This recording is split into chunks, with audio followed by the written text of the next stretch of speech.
আজকের আপডেট অনেকে জানতে চাচ্ছেন যে আজকে কি অবস্থা জুবায়ের আহমদ তাসিফ ভাইয়ের। আসলে আজকে জুবায়ের আহমদ তাসিফ ভাই এখনও কালকে থেকে কোনো অংশেই ভালো হয়নি, বরং বেড়ে যাচ্ছে।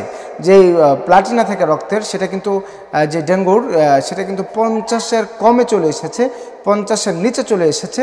ডাক্তাররাও বলেছেন অবস্থা ভয়াবহ। আসলে এই বর্তমানে ভয় হচ্ছে কি জানেন, অনেক বর্তমানে তো এই ডেঙ্গু জ্বরে আক্রান্ত হয়ে শত শত মানুষ মারা যাচ্ছে। এটা আসলে ভয়, আল্লাহ না করুক। এটাই সবচেয়ে বেশি দোয়া করবেন, আল্লাহ তাআলা যেন ভাইকে শিফা আজলা কামিলা দান করেন।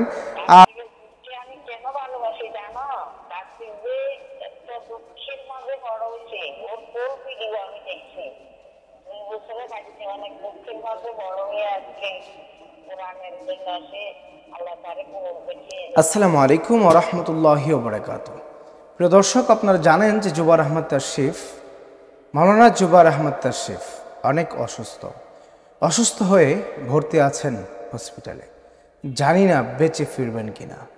তার অ্যাডমিনরা একের পর এক পোস্ট করছিলেন তাদের ব্যক্তিগত আইডি থেকেও যে হুজুরের অবস্থা ভয়াবহ, হুজুরের অবস্থা অনেক খারাপ। ফোন দিয়েও জানতে পারি, ফেসবুক, হোয়াটসঅ্যাপ, ভয়েসের মাধ্যমেও জানা যায় যে জুবায়ের আহমদ তাসিফ অনেক অসুস্থ। আসলেই হযরত মাওলানা জুবায়ের আহমদ তাসিফ ভাই, ওনার জন্য দোয়া করবেন সকলে, আল্লাহ তাআলা যেন শিফা আজলা কামিলা দান করেন। আসলেই গত কিছুদিন আগে একটি প্রোগ্রামে যাওয়ার সময় উনি ব্যাপক পরিমাণ অসুস্থ হয়ে পড়েন রাস্তায়। আর সে অসুস্থতার পরেই আর কোনো প্রোগ্রামে যাওয়া হয় নাই এবং ঘরে পড়ে যান, হসপিটালেও ভর্তি হন। কিন্তু হসপিটালে ভর্তি হওয়ার পরে ডক্টর যেই রেজাল্টটি দিয়েছেন যে রয়েছে, তার যে ডেঙ্গু রয়েছে সেটা মানে প্লাটিনা 50-এর নিচে চলে এসেছে, অর্থাৎ অবস্থা অনেক ভয়াবহ। দোয়া ছাড়া আর কিছু করার নেই। আমরা সকলেই দোয়া করবো আল্লাহ রাব্বুল আলামিন যেন প্রিয় ভাই জুবায়ের আহমদ তাসিফকে যেন সুস্থ করে দেয়। এবং সারা বাংলাদেশ থেকে, সারা দেশ থেকেই আমাদের কাছে ফোন আসছে যে জুবায়ের আহমদ তাসিফ সাহেবের কি অবস্থা, কেমন আছেন উনি, কোন হসপিটালে আছেন। উনি বর্তমানে ঢাকার এক বড় হসপিটালে ভর্তি আছেন, প্রাইভেট এক হসপিটালে ভর্তি আছেন, স্পেশাল, যেখানে খুব সুচিকিৎসা করা হয়, খুব ভালো চিকিৎসা ট্রিটমেন্ট চলে এবং বাহির থেকে যেখানে ডক্টর এসে চিকিৎসা করে, এই ধরনের একটি হসপিটালে ভর্তি আছেন।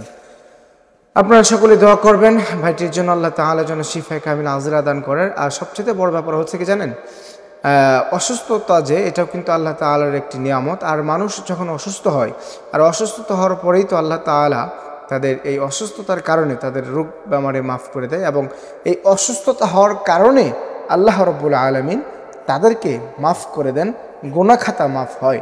সুতরাং যাদের অনেক অসুস্থ হয় বা যারা অসুস্থ হয় বা যাদের অসুস্থতা থেকেই থাকে, লেগেই থাকে, বুঝতে হবে হয়তো আল্লাহ তাআলা তাদেরকে পছন্দ করেন, আল্লাহ তাআলা ভালোবাসেন।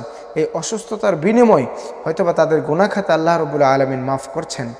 আসলে আমরা তো আর পাপী না, আমরা তো আর নিষ্পাপ না, আমরা অবশ্যই পাপী। আল্লাহ রাব্বুল আলামিন আমাদের এই পাপগুলো এভাবেই তো মোচন করবেন। সুতরাং আমরা সকলে দোয়া করব প্রিয় ভাইকে যেন আল্লাহ রাব্বুল আলামিন কবুল করেন। আপনারা দেখেছিলেন যে এই যে এখানে একটা দেখতে পাচ্ছেন, এই যে এই প্রোগ্রামে যাওয়ার সময় যে দেখতে পাচ্ছেন ডিসপ্লেতে, এই প্রোগ্রামটার মধ্যে যাওয়ার সময় উনি বেশি অচেতন হয়ে পড়েন এবং অসুস্থতার শিকার হয়ে পড়েন।